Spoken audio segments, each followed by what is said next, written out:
Hello and welcome to Nothing Happens. I'm Dave. I'm Tom. We have a lot of opinions, but no facts. Now I get you.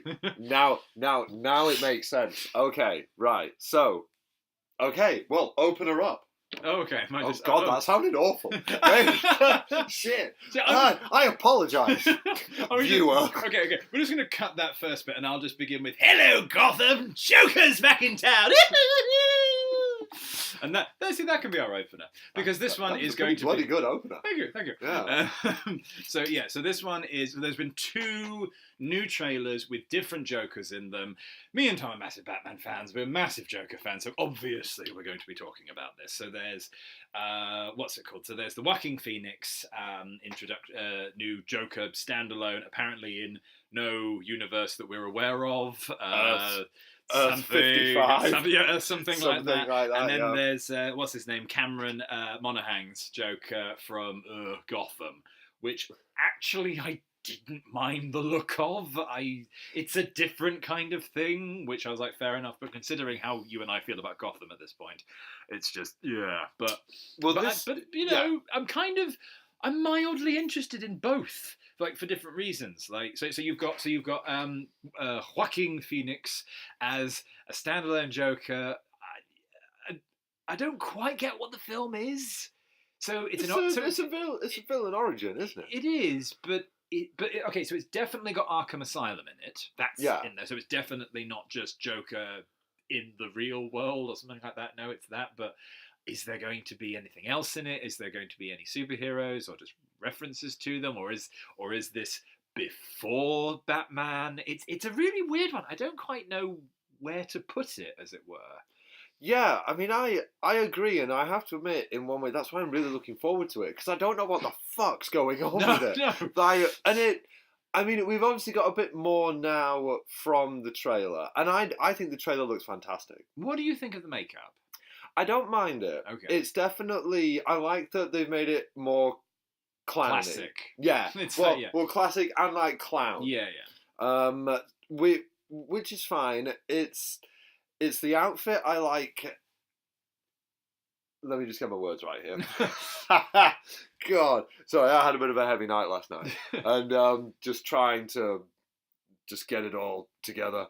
Right, so I like how the outfit is kind of a combination of everything that we've got so far, minus the Leto. They've left out the Leto. I don't know, just the final shot they've done it as is, but with silver teeth, and it's like, no, take those off. Silver teeth were good. I liked them. I know, but it was more. I didn't mind some of the tattoos, but anyway, we get onto that. We'll get onto that later because we're just having a general Joker discussion. Yes, he is today's podcast, and we've got 3 of them coming soon in the comics as well. Oh, yes. Interested to see how they're going to explain that, because you know about this, right? No. Right. So, should we come back to this after we've? We'll come back to this. We'll come back to this afterwards. Yeah, okay. But so anyway, yeah, Joaquin Phoenix trailer looks good. I like we're getting a villain origin film. It was kind of the same in The Dark Knight, where a lot of what the Joker was saying, you did in some ways not understand. But it's like, I kind of agree with some of the things that you're saying. I obviously don't really agree with your methods. But, did you get that? You understand motivation in that regard? Yeah. So his motivation, which was good, and we seem to be getting that here as well. Essentially, the shock of all shocks, it's based on The Killing Joke, or it's taking massive... Well, no, it's not based on it, it's taking massive inspiration from it, because that's the only Joker story apparently. But so it's the whole thing. But you still haven't seen the animated film version of that, so it does need to be redone. Well, I will never watch the animated film of it. Maybe. All right, okay then. Yes. Just because I have to sit through Justice League doesn't mean that in order for you to I have to sit through The Killing Joke. No, because then I have to sit through The Killing Joke. I have to sit through Justice League as well. I can watch it on my own. No, what's the fun in that? I refuse to let you watch it by yourself. You'll need someone after that. Okay, fine. Anyway, but it's just like, don't get me wrong. I'm fine coming into The Killing Joke after the first half an hour. Like, literally, 27 minutes into the film, I'll sit down and watch the Killing Joke animated one with Mark Hamill. But that initial 27 minutes of piffle... It's not even piffle, it's piffle and waffle. It's Waffle, piffle. Damn it, those words don't combine. But anyway, okay. Well, just okay. Puffle. Back to the original topic, which I'm sorry, keep skewing off. Right. Yeah, looks really good. And I like that it is this origin where so you relate to the guy and it's just one bad day and that's all it takes to flip people over the edge. I like how the outfit is kind of a combination of classic. It's got a little bit of Jack Nicholson in there, a little bit of Heath Ledger in there as well. It's no Jared Leto. No Jared Leto. It looks good, and I get it, and it seems very much a man who is sort of like on the edge of a breakdown, and obviously he doesn't really sort of see himself as the villain yet. He just thinks that he's maybe helping or actually stopping. I mean I don't quite get why Bruce Wayne is like 10 in this and that his parents are still alive.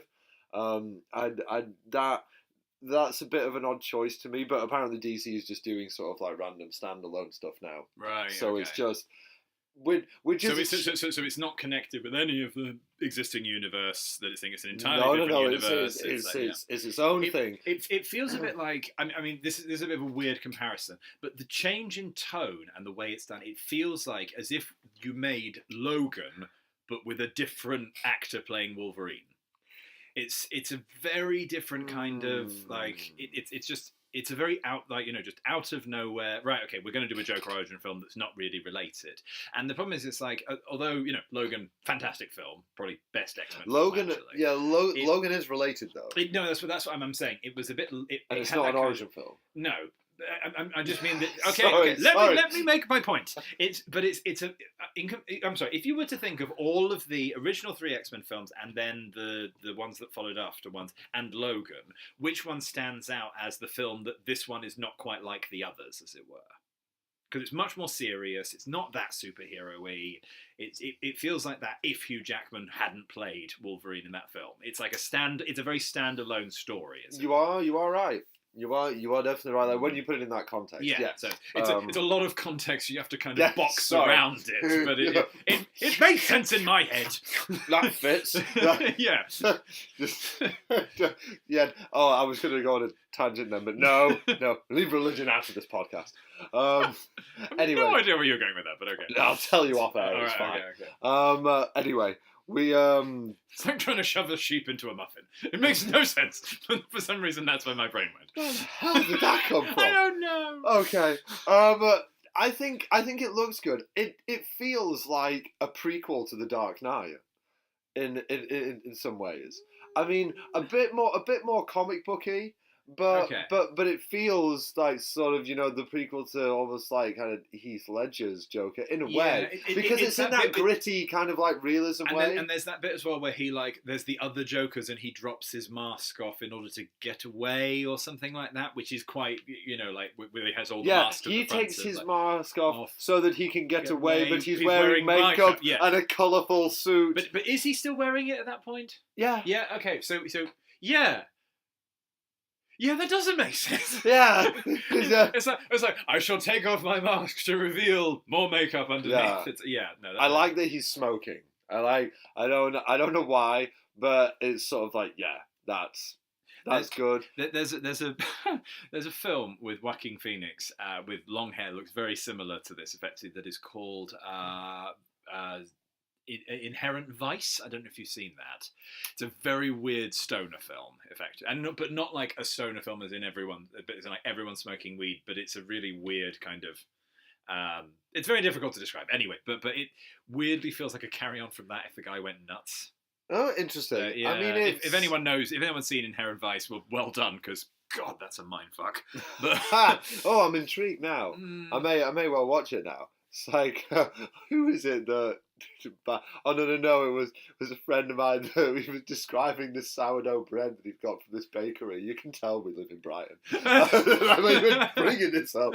He got this sourdough bread, he was like, yeah, it's really good. It's a minefield to carve, though, because of all the holes that just appear in it. And I had this idea of just this exploding piece of bread while he was carving it. Anyway, sorry. Yeah, it's... I mean, Joker. but that's Yeah, but that's the thing with this is like I just don't know what the fuck's going on with it. But I think that's good. I wonder if it's. I mean, there's a few theories sort of like floating around on stuff. There's the one where people think that because the Batman film, there's what's his name who did the Planet of the Apes films. Tim Burton. Ah, no. What is his name? Mark Wahlberg? No. Come on, Tom. Stop it! I'm just messing. Fine. Yes, I know you are. Stop it. You mean the Rise of the Planets of the Apes? That's it. Yeah. Yes. No idea. Yes. I don't know. All right. No, me neither. So Well, is this he- is is he- all is he opinion directing? and no fact. Yes. I haven't seen any of those. No, apparently they're very good though. Yeah. Or apparently the last two. The last are. two. I think the first one's a bit. It's all right, and then it finds its stride. But that's when he came on board. When he did the last two. So anyway, so he's doing that. There's this is going to be a younger Batman set in the 90s. And this Joker film is set in the 80s. Right. So there are theories going around that this is sort of a builder a prelude to it. Yes. Which could be interesting, but I feel like we already kind of got that gritty, realistic world Batman with Nolan's universe. And can we just embrace the comic book stuff? I mean, I like a Joker. I mean, say what you want about Suicide Squad, but I like a Joker who's been in like a vat of chemicals, and he drives a purple Lamborghini wearing an all-white tuxedo with Harley. That's the best bit of that film. When that is, man. When fucking Batman lands on the roof, that's an iconic Batman thing to do from the comics, and that's the first film that they did it in. It's good. It's real good. It's interesting how because Marvel have kind of gone. This is our gigantic universe and it's all interconnected. And it's like, fine. And then Sony have occasionally branched out to make like that god-awful, what's it called, Fantastic Four film. Well, that's because they had the rise. That's because they also make X-Men as well. Yeah. Because Marvel did it... Because Marvel started off on the back foot. Because who really... Go and ask the next person you see in the street if they even knew who... freaking Iron Man was before Robert Downey Jr. did it. I remember the 90s cartoon. I remember being very bored as a child watching it, which as a cartoon with me at the age of 9, I was just like, I really shouldn't be bored right now. Yeah, there you go. But then again, I was more of a Spider-Man fan. But yeah, like Marvel seemed to have kind of succinctly gone with their universe, and DC are just doing, well, Warner Brothers, I guess, technically, are just kind of going, what? Oh, yeah, so here's a Joker film. Is it going to be in the same universe? Nah. Okay, right, fine. And now but I think that's smart. No, I think that's smart though, because but the DC universe is now just so higgledy-piggledy. You've just but it doesn't. I mean, okay. So I mean, with our review of Shazam, which you can listen to on this channel, if you go back, you can listen to it, or don't do what you want. Maybe keep listening to this one first. Like we could be really mean and say we're going to put a link to it here, and then you have to put a link in now, and we're putting a link to it in the top right now. I'm just going to edit that bit out. We're going to put a link to it in the whole thing will just fizzle up there. The tape will just unravel in the... Oh, wait a minute, this is the internet. Yeah, sorry. Anyway, well, with it's like they have their main universe. And which I think they're basically just going to be doing some course correction in now. And I think that they're just going to do Elseworld stuff because they've got a massive multiverse. And DC do amazing Elseworld stuff, like Gotham by Gaslight. How cool would that be to get a Gotham by Gaslight film? We never will, but it would be awesome if we did. But because for people like you and I, who I did start to watch the animated one, and I was bored. I was just like, I remember you saying you. I was like, this doesn't really. It's not because it's not like the graphic novel though. So I was just a bit like, nah, I'm not really, and I didn't really like where it was going. So I just felt like, bored, and I just turned it off. But anyway.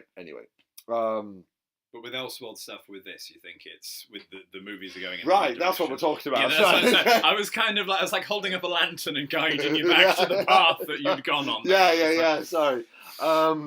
God, I'm really bad today, aren't I? So yes, with their Elseworld stuff like this Joker films, brought it back finally.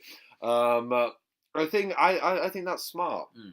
That was how we started with the original Christopher Reeve Superman films.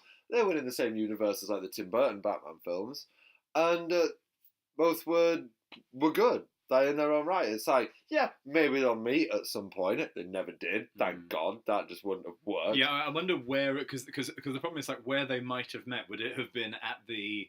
Well, there wasn't even a concept to do shared universes. I just find it really funny where you get like a fifth Batman film with God only knows who would have played him after Clooney to meet Batman directed by. God, yeah, who knows? Oh God, directed by Joel Schumacher. Yeah, well, anyway. Horrifying concept. Yeah, it's very, very, very horrifying. But anyway, I think Elseworld stuff is good, and I think it should be embraced. I think it's much better to look upon, like how we were saying with the, or how I was saying, with what Zack Snyder was trying to do. I respect the guy's vision for what he wanted to do. Setting the groundwork. Yeah, well, he's not the right person that you kind of build a universe on. Like, he's great when it's already there. Like, say what you want about Watchmen and 300, which everybody does. I think that they're good. 300's very enjoyable. I love that film. I think Watchmen is as well. There's bits that aren't there, but the thing that those two have in common is that they're both already there. So it's just sort of there's already that it's here. Boom. There's the book. Okay, put it on the screen, kind of thing. Zach's very good at that. I say that like I know Zach. Yeah, my buddy. Schneider's very good at that. But I feel that his vision for this, universe was a really interesting one. But for that's as a fan, and for a mainstream audience, they don't get that it's like, oh, well, it's a brooding Superman because that's what it's like in the New 52 at the moment. And we're going to go like Injustice on this, and it's going to go like that. And the people are just like, what is this? And I don't get it, and blah, blah, blah. And what the fuck are those things? They're parademons. Well, what's a parademon? Where have you been? No, where have you been? Get out! It's like, obviously it's not going to work. So I think that he was just the wrong person to start it. But his thing would have been good. But it's right, just do some Elseworld stuff. His stuff works well as Elseworld stuff. Okay. It's like this universe is correcting itself now into like, yeah, it's kind of, we're almost, Jurassic Park life finds a way kind of thing. Oh, God. Yeah, DC will find a way. DC just needs its own thing. Like, Warner Brothers if Warner Brothers can learn anything, it's just to take its fucking knob out of the jam on this one. Like, really. Warner Brothers just goes around doing that, mucking up loads of jam. It's bad. It's not good. It's not good. So that's the Joaquin Phoenix one, and now we've got the other one, which is the Monahan one from Gotham. Maybe you should take the lead on this one, because I kind of like I seem to regroup a bit here. So we stopped watching Gotham, halfway through season 2? I think it was halfway through. I think we managed to get that far.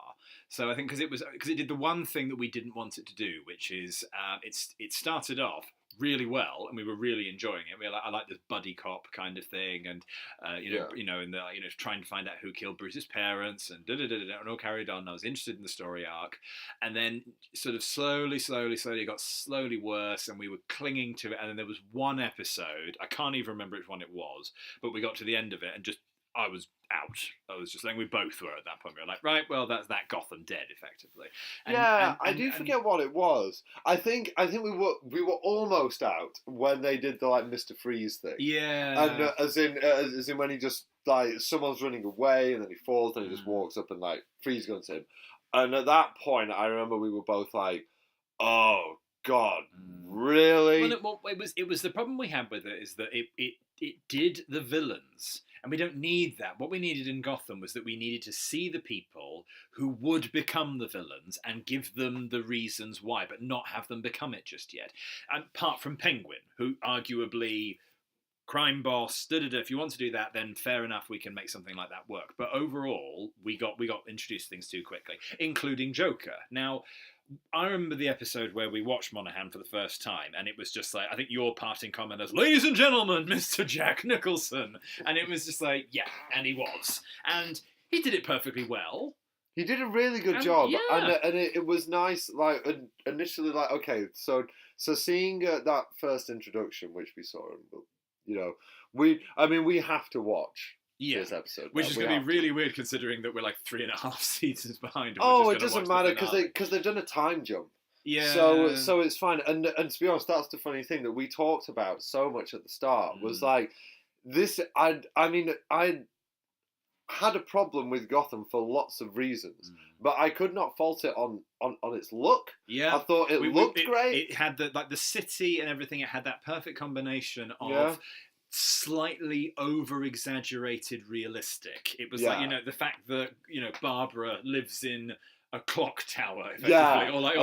And that the holding cells are in the office. Of the police station. And it was, but it worked. It was like it was slightly comic booky enough and not realistic enough, and it just blended very well. Yeah, and it was, and even like the crimes that were happening that were being investigated, it was just ever so slightly ridiculous enough, but not too bad. And then when we started going on to Mr. Freeze and all this kind of thing, it just became too much. Even before that, it had become a bit ridiculous. Like with the electrocutioner, it had become a little bit ridiculous. Yeah, and but that's the thing, is that it found a way. It initially found a way to keep us in because all of our predictions just threw out. Yeah. And usually we're pretty good at least getting one thing. We didn't get one thing right on where that show was going, and that was why it was so good though. Like that initial first thing, we were like, where the fuck is this going? But then it's just, why create? So basically you create the whole rogues gallery, put them on ice until Batman's grown up, and then just bring them back. It's like that I just didn't like. I thought that it was rubbish, and as well, like how a lot of how some of the characters were done. Like Harvey Bullock, he's a great character, but he's not Harvey Bullock. Harvey Bullock is not a twisted cop. Right. He believes in. I mean, you remember him from the animated series. He believes in the law so much. That's why he doesn't like Batman, because he's a vigilante, because he's outside the law. So he's just so by the book, and to have him as this like corrupt sort of like cop was like, well, just don't make it. He's not corrupt. He is. He's on the pay, and he's telling Jim to shoot the penguin and shit. Yeah. And Jim doesn't. He's totally on it. Yeah. To the point where, like with Fish Mooney and stuff, where they get saved by what's his name, by Falcone in that first episode. And he's like, yeah, there's rules. You can't just do this. It's like he's totally bent. Yeah, massively. And that is not Harvey Bullock at all. And they did that with pretty much every character in the whole thing. Anne Gordon didn't have a tash, so I didn't fuck that. Okay, well maybe we'll get maybe that's what we've been waiting for, like at the end of Smallville where he finally flies and that kind of thing.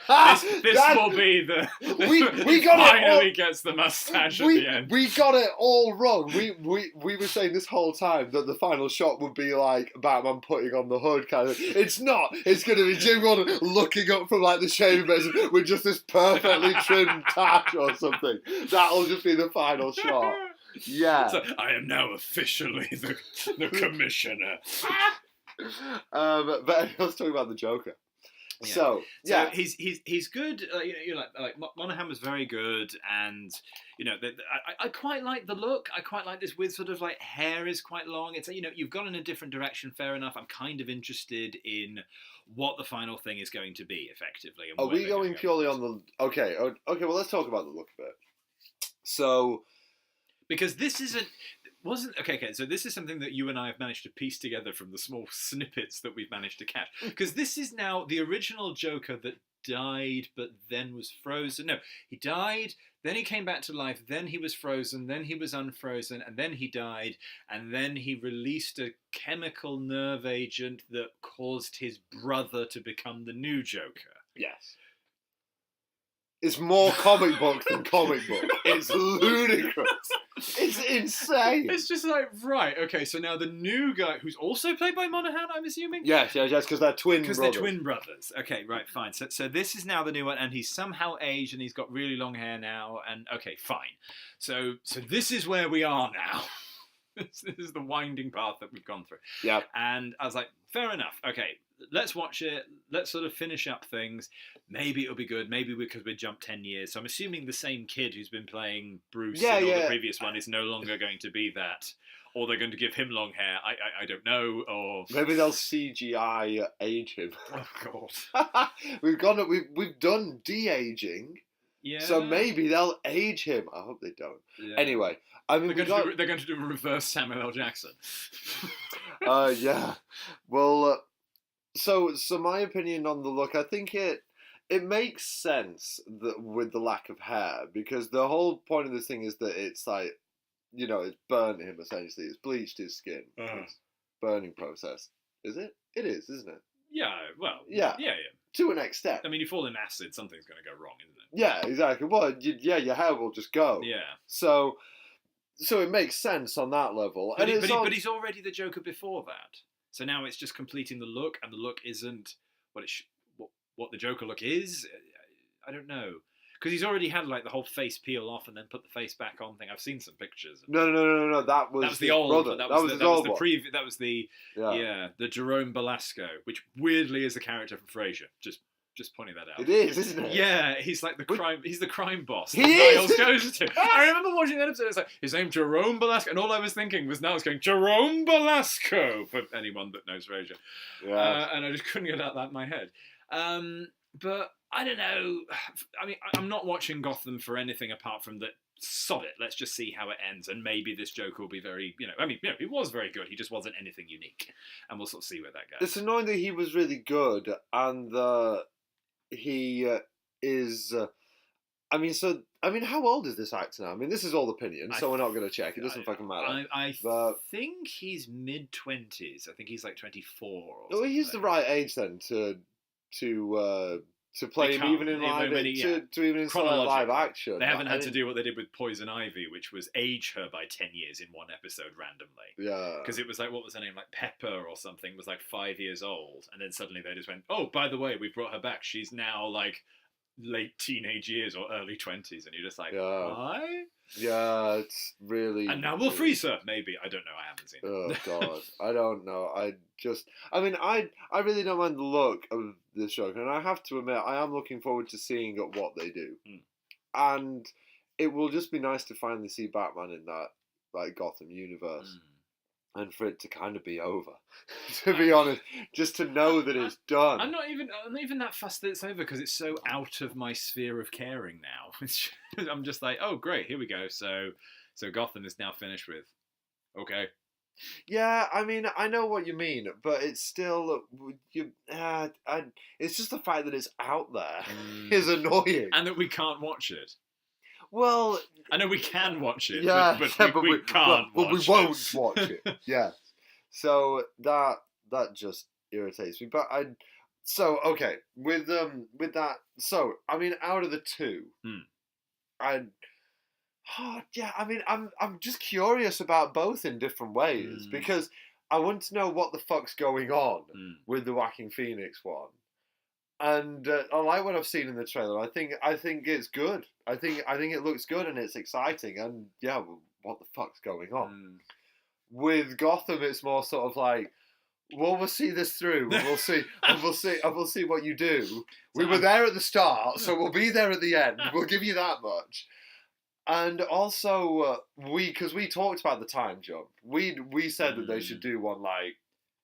Very soon. Well, we were either wondering either they were going to do like 10 seasons of it, so that by the end the kid that plays Bruce is old enough to become a young Batman. Yeah. Or they have to do a time jump. Yeah. And the problem was like if it was an excellent TV series consistently, I'd have been fine with them keep going with the series. Yeah. But it just didn't work out like that. So well done. They now have to do a time jump instead. Yeah. I would love to know because the thing is, people are clearly watching Gotham.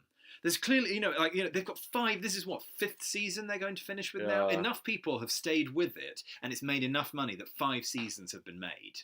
And this isn't going to be a cheap show to make as well. So I genuinely want to know who it is that is still actually enjoying this series. Well, I think that there are obviously comic book fans, I think, that will probably just be keeping up with it. Probably for the sake of it. Yeah. But there will be people who are legit enjoying it.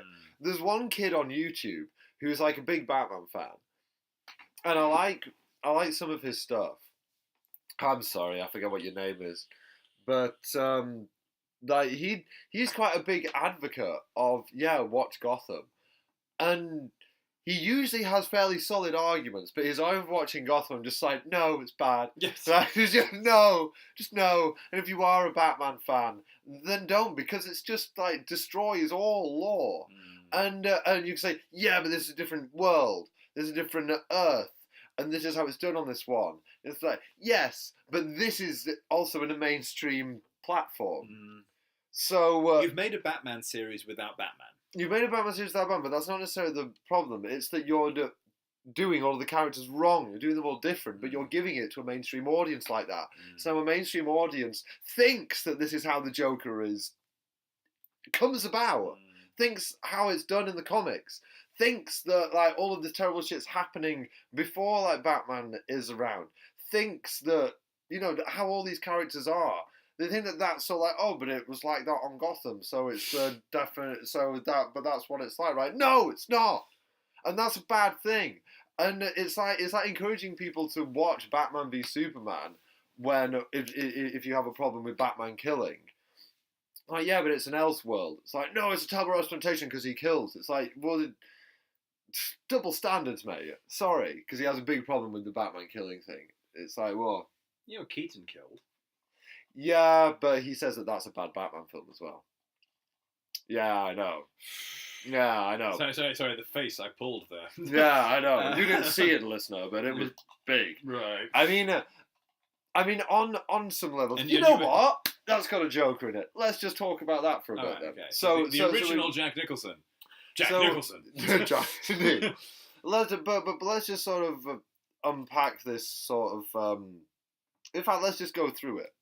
Like each one. So after that, we'll do Ledger a bit then, and so we'll just talk about. All right, okay. I'll tell you what. Okay, so tell you what. We're doing a really nice segue into Batman '89 here. Okay. So Jack Nicholson is probably my favourite Joker of all time. Okay. So now let's talk about our favourite Jokers. Okay. Now that we've talked about the new two, we'll just talk about our favourites. So just quickly on '89 then. Well, not quickly. Let's indulge. Do you want to go first or shall I? No, you can carry on. I mean, that was the first time that we had ever got a live-action Joker, and obviously it came out the year after I was born, so I wasn't. And the year I was born. Yeah, it wasn't. So I wasn't, queuing up to get a ticket, let's say. And I get that it's not maybe like the truest representation of Batman, but I feel in some ways it's kind of got it's the one for me that is the closest. Like I don't care about you live in a world like this is the DC universe where a man can fly and shoot lasers out of his eyes and someone can shrink to the size of God knows what. I mean, it's the same as the Marvel universe. It's like, and yet people are like, yeah, but how did he make the Batcave? Who cares?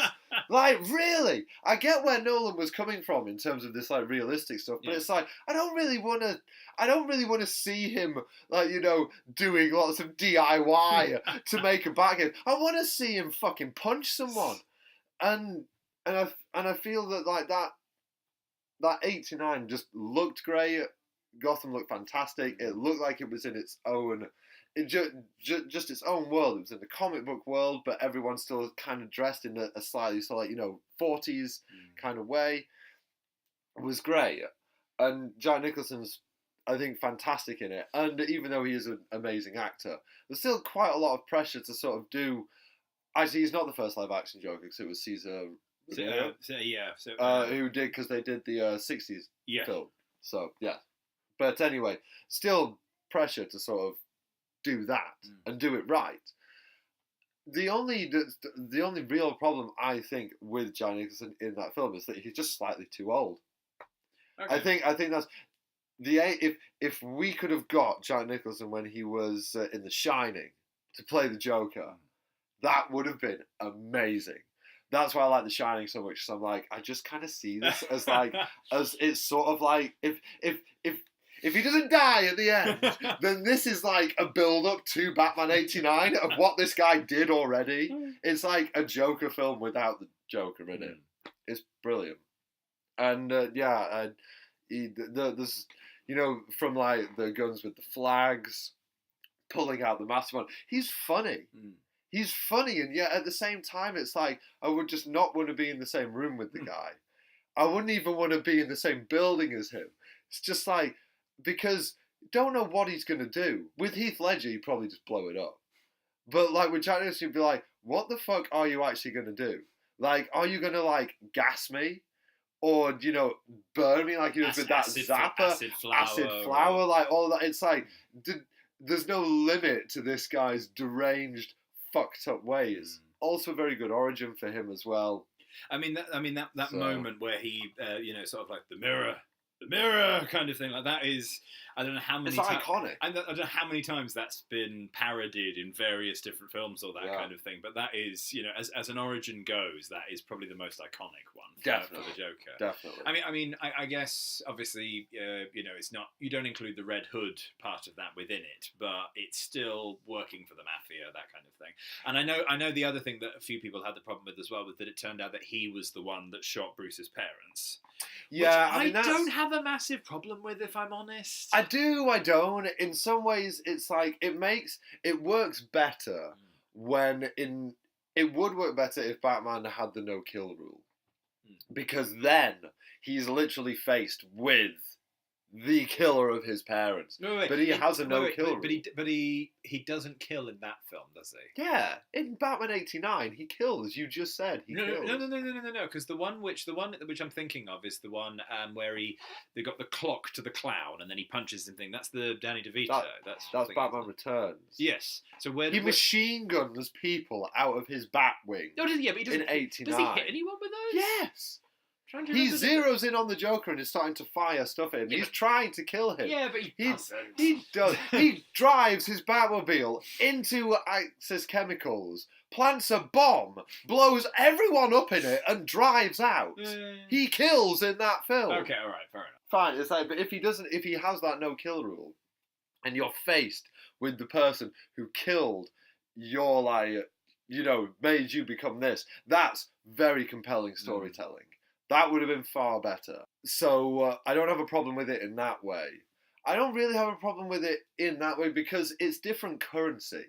Like the superhero film currency in the 80s is so different to now.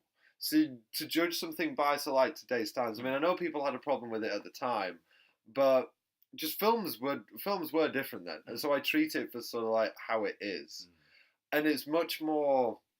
Again, it's kind of like an Earth 1 or an Earth 2 thing. Like how in Earth 1, like the Penguin's dead after the end of the first comic book. In this world, he kills and he killed the Joker.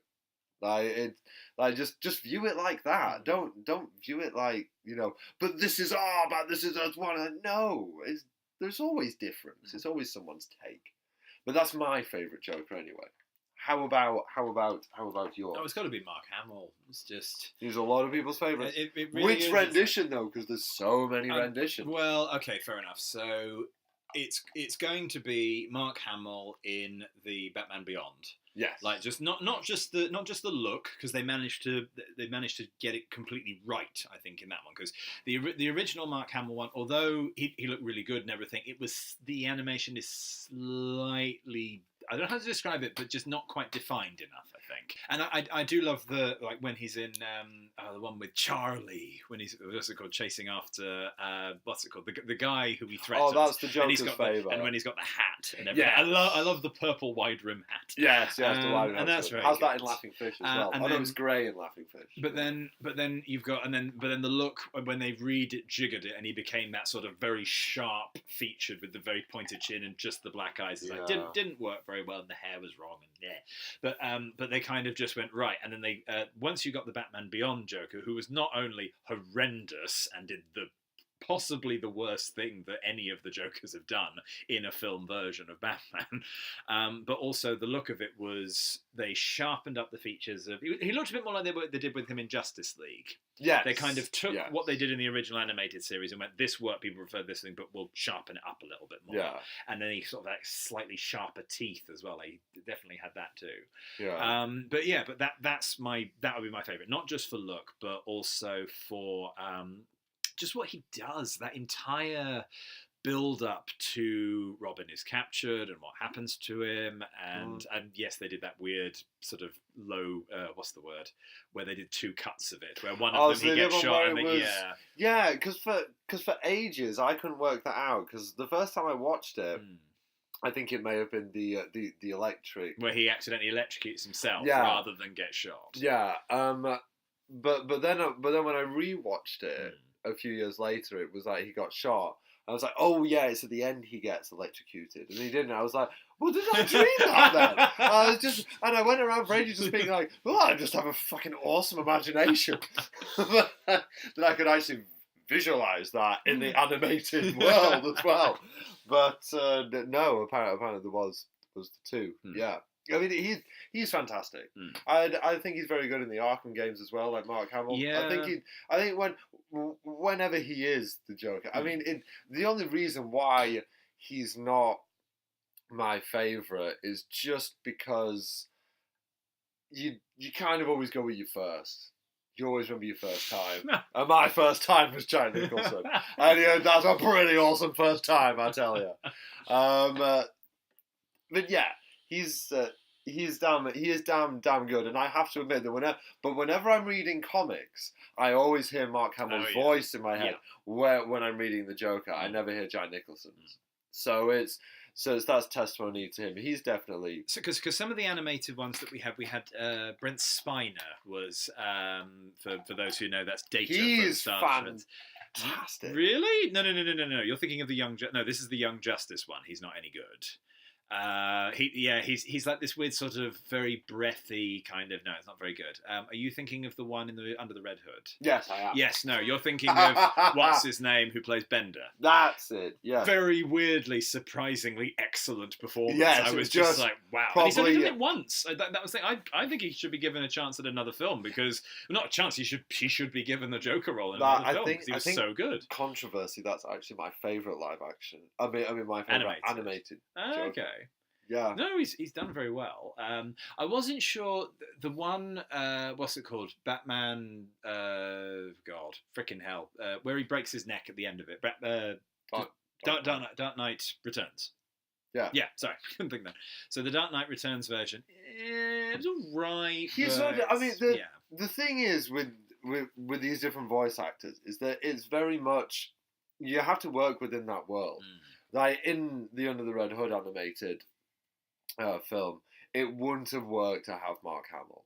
Like it just wouldn't. It's not that, because you associate like the Mark Hamill character with, or the Mark Hamill voice with the animated series, which bit more PG, bit more like kid friendly kind of thing. So I don't think that would necessarily work. So you need something different. And I feel that in the Dark Knight Returns animated films, in some ways, I think that they're better than the comics. In some ways, and well, they weren't very camp with the Joker in that, but that's in some ways a little bit how he's written. I don't know. I didn't think he was bad. It's more that I just bought, okay, in this world, that's just how the Joker sounds. I don't think it's bad. It's not like I'm sat here thinking like, oh, this is terrible, this is cringeworthy, and that's not the Joker at all. It's like, no, that is the Joker. It's not necessarily my favourite rendition, but that's it, I guess, for this. Let's go on to worst. Okay, well, as much as because I really like Brent Spiner as an actor, I love big Star Trek fan, everything like that, and he actually is in the new animated Justice League thing, which also has Mark Hamill in it as well. He plays the Riddler in that, but the Riddler is reformed, so he's actually like an investigator. Yeah, And that he's like- happened in the comics. Yes, that's where they. That was preview 52. So he's very good at that, but as the Joker, he has this weird kind of. I can't even do it, but it's like a very sort of breathy. It just doesn't work effectively. I haven't seen this. Why haven't I seen this? So it was Young Justice. Which is actually very good, and I would recommend it. But this is spoilers for Young Justice for anyone, just to say that. But the whole thing is that you have the Injustice League, which involves the Joker, but then it actually turns out that this team is actually a front for an entirely different set, like Lex Luthor and Vandal Savage and that kind of thing. And I was like, hang on, so Joker's more of a henchman in this one. I was like, I just didn't like the way it was done. But yeah, so that one I didn't particularly like. For other worse ones, I'm just trying to sort of go through what we've got, because the Arkham Origins, you had someone who was just being Mark Hamill. It wasn't Mark Hamill, it was someone being a younger version of Mark Hamill's Joker, effectively, and it was perfectly passable. It was the same. It was the same guy who did the voice for him in the Suicide Squad animated film. Oh, okay. It was that guy as well, which again is just passable. Yeah, but it's fine. But that's the funny thing now, is that we've reached the level where it's like we just get someone to do a good Mark Hamill impression rather than just do their own thing. But then again, I guess you would argue that because in that universe it's been set up as Mark Hamill, so it has to. Yeah. In Arkham Origins, it's like, okay, this is a prequel, so therefore we've got to get someone that sounds like this person. So I get that. Yeah. Just trying to think who. So what other version have we got? Oh, you can go live action. Go live action as well. Yeah. Well, there's less. Yeah. But we can get into that. That's fun. Yeah, okay, go on. Fine. Okay. Well, I'm sorry, but as much as I don't think Suicide Squad did a good job of the film in general, I have a real problem as an actor with people that get that engrossed into doing method to the point, because so what was it Leto did while he was there? Because he was always in character, which I'm sorry, wanky, but he just did things like, to get into the role, like he sent used condoms to the actors in the post and things like that, and I was like, oh yeah, because the Joker would do that. Like, what? And that's one very tired assistant, really, isn't it? Yeah. Apparently his assistant is very tired. I have a friend has been on tour with them. Oh, okay. And with Jared Leto's band, and apparently he works his assistant very hard. He's a very high functioning man. He has a lot of ideas all of the time, I can't take much from it. I just really can't. For the performance we've got after what he went through in order to do it, it's just like, okay, yes, the film is bad. Yes, it was chopped a bit. Yes, maybe we could have given. But he's not happy with the film either, because according to him, he shot enough footage to make a whole Joker and so like Harley film. Yeah, but from what I saw, I don't want that. I was not impressed by his interpretation. Don't get me wrong. Like the silver teeth and that kind of thing. Fair enough. You're going with a different look, and that is kind of different. And there were bits of it where you're really getting the psychosis across, and that's great. I just didn't care. I really, really just didn't care. Okay, I really don't hate this version of the Joker as much as the whole world seems to, for a few reasons. We've kind of glossed over Heath Ledger just because we don't need to say anything about it. It's just great. Yeah, well, that's it. Like Heath Ledger's fantastic. Yeah, but which we were so surprised about. I remember when we what was the one we were talking about this when it first. It was when we saw the trailer and we were just sort of like, okay, this is going to be good now. But before that, when we knew who it was like, really, that guy from Nightfall or. Oh, what was that film? Oh no! A Knight's Tale. A Knight's Tale. And we were like, really? Yeah. You got the guy who's in like a load of romantic leads. I was like, not getting it. But we had the same thing. Well, I had the same thing with Batfleck, but that was mostly because of. Oh no! As soon as I saw that black and white picture, I was like, this is fucking awesome. That is Anyway, Yeah, we don't really need to say anything about Heath Ledger because his Joker was amazing. It's a flawless performance, arguably one of his best. For me, it stops short of being the best Joker because it's good in that universe. It's good in Nolan, but it's not really that comic booky. It's why I don't think Bale's right. Okay, well, I don't think Bale's a good Batman because he always could. He's surrounded by tall people. so Michael Caine and Morgan Freeman are tall people, and he's around them all the time, and he's constantly looking up to them. And you're like, well, Batman's a short ass. That's not intimidating. Yeah, and I don't buy that.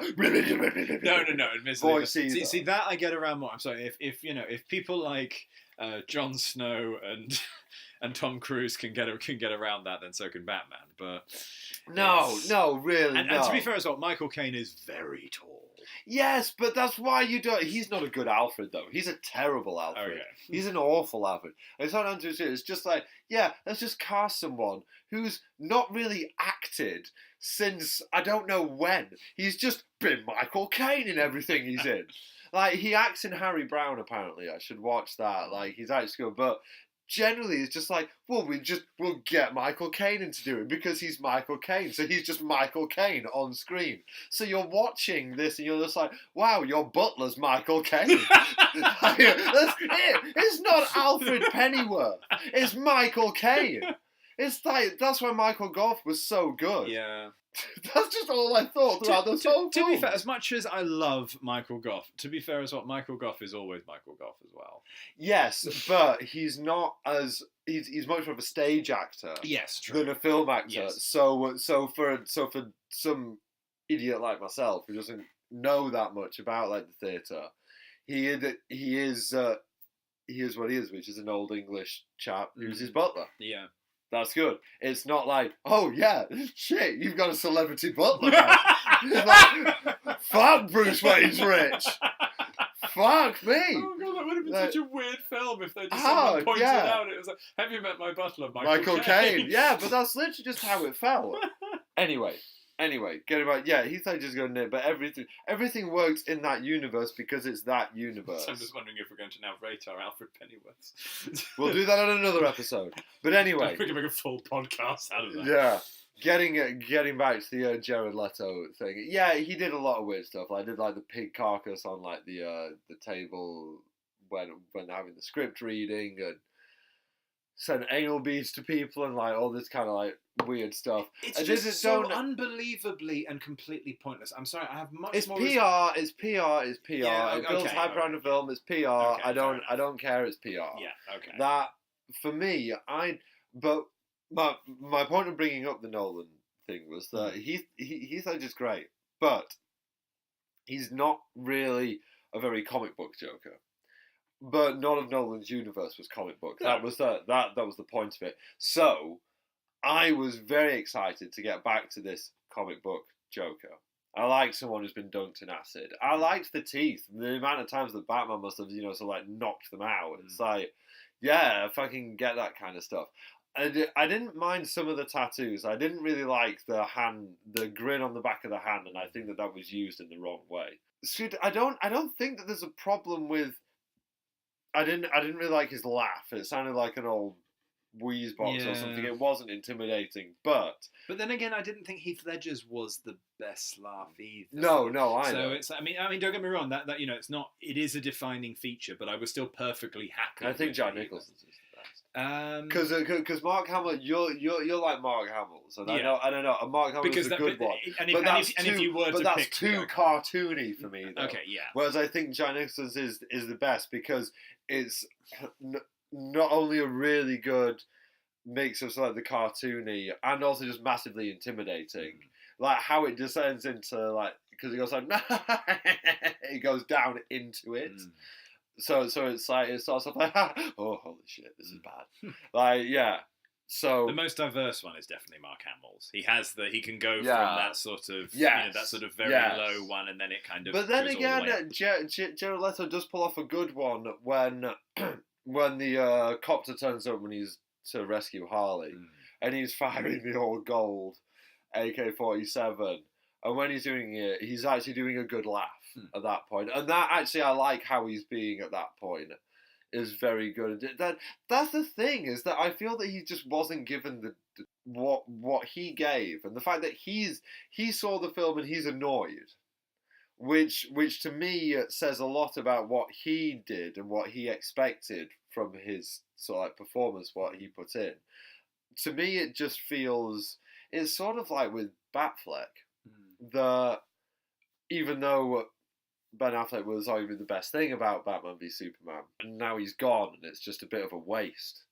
Sort of, for me, Jared Leto was kind of the best thing about Suicide Squad, and now potentially he's gone and it's just a waste. So don't use these characters in that way. Just no. Just no. No, no, no, no.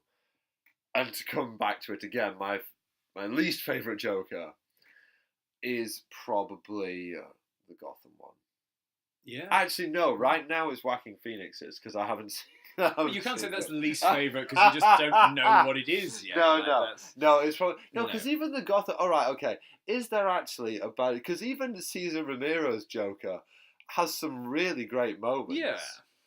I don't actually think that there's... It's just the fact that, like, the fact that he wouldn't even shave off his mustache. Yeah, so I respect that. They just paint over the...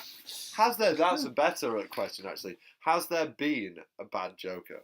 I don't know. I haven't seen it, but I've seen like clips of it. It's a Batman animated series, and Joker has like a really weird grin with like, it's like his cheeks are like really round at the top. Oh, Brave and the Bold. Brave and the Bold. I've seen that, and I'm just like, it's Adam West, kind of like his Silver Age stuff. Yeah, like, I didn't really like that one very much.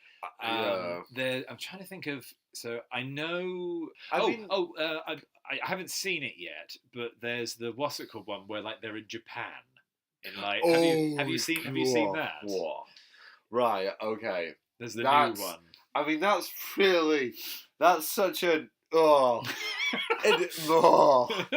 that is I don't. I mean it. Yeah. And oh God, where do you even start on a film like that? I did that. I mean, this is another podcast in itself. I don't feel I can go into it. No, really on here. I'm sorry. I'm assuming, is that now your least favourite Joker? It's not that the Joker's bad. It's just that the film, the whole thing, the whole thing, goes beyond bad into just this kind of what the actual flying. Why do it? I'm just going to let this silence ring out a little bit, sorry, because I can't fathom the word. I stopped I don't know what DC is doing recently with its animated stuff, but the only two times when I've stopped watching something Batman was this Gotham by Gaslight thing and this. And both of which I turned off. What about the Harley Quinn one? No, I saw that through to the end. Oh, you saw that through the end, did you? Saw that through to the end.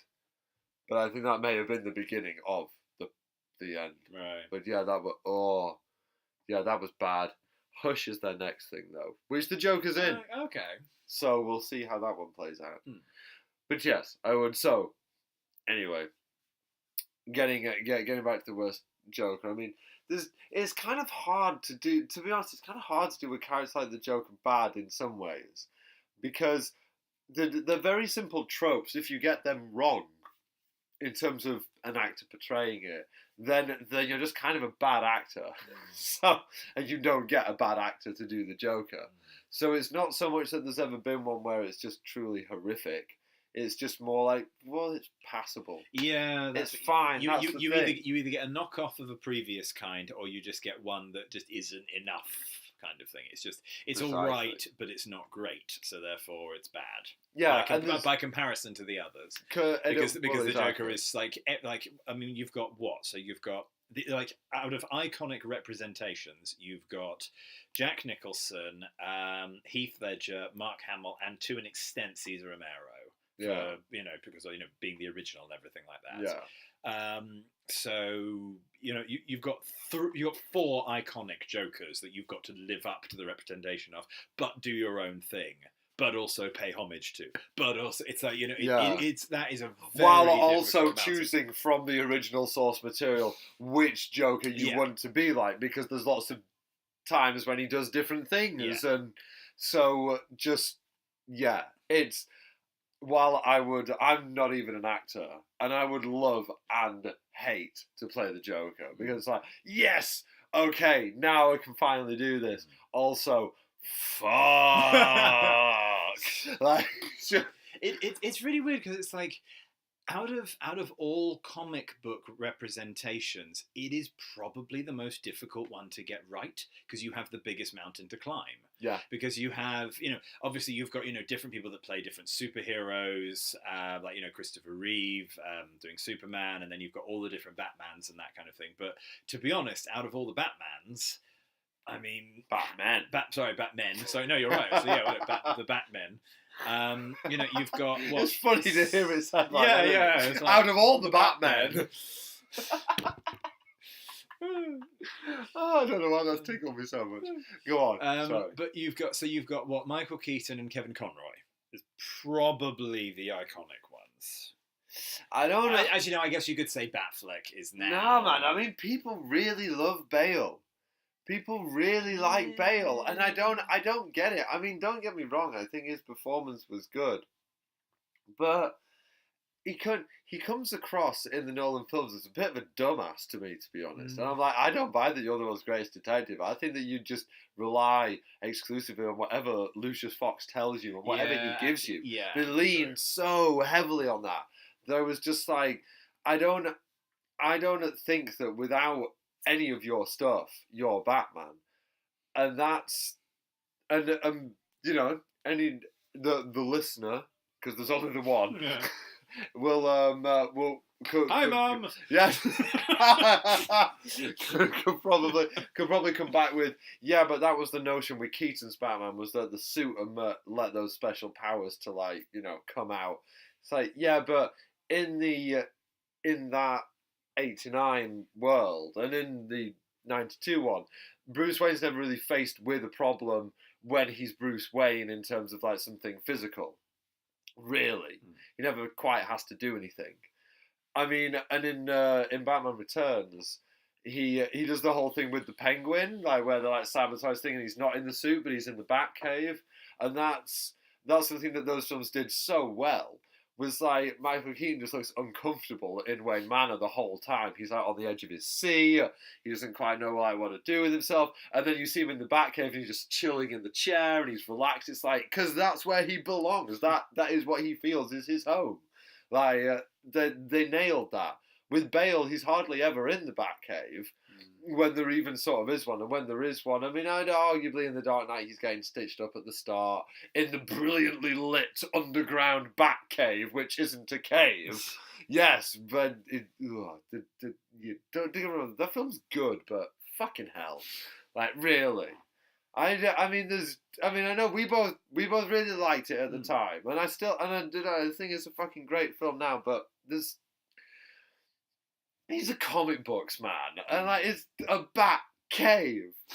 It's a cave, and I get that the house was destroyed, and even when you sort of but even when you finally get the bat cave in the Rises, it's like so everything just comes out of the water, and everything's just so it's basically just what the garage was, but without the lights. Basically, that's what this is. This is what you built up to. Your fantastic bat cave. Fuck off. Sorry. I didn't get way too far. We're talking about the Joker. You just sat here with this look on your face, just stroking your beard, just like, yeah, just let him go. Let him run out of steam. Just let him run out. He's the one that's gonna have to edit all this. Anyway, where were we? So we were just going. So basically our iconic Jokers, as it were, how difficult it is to play the role and so forth. And I think that's a good place to sum it up, really. Then. Yeah, I should probably stop now. Yeah, should we? I think it's been quite a long one, so it's like it has. I mean, I'm going to make this podcast disappear. Well, thank you for listening. If you've made it this far, congratulations. If you would like to contact us, you can do that via Instagram or email. Our email is andnothinghappens@gmail.com, and you can find us on Instagram at andnothinghappens.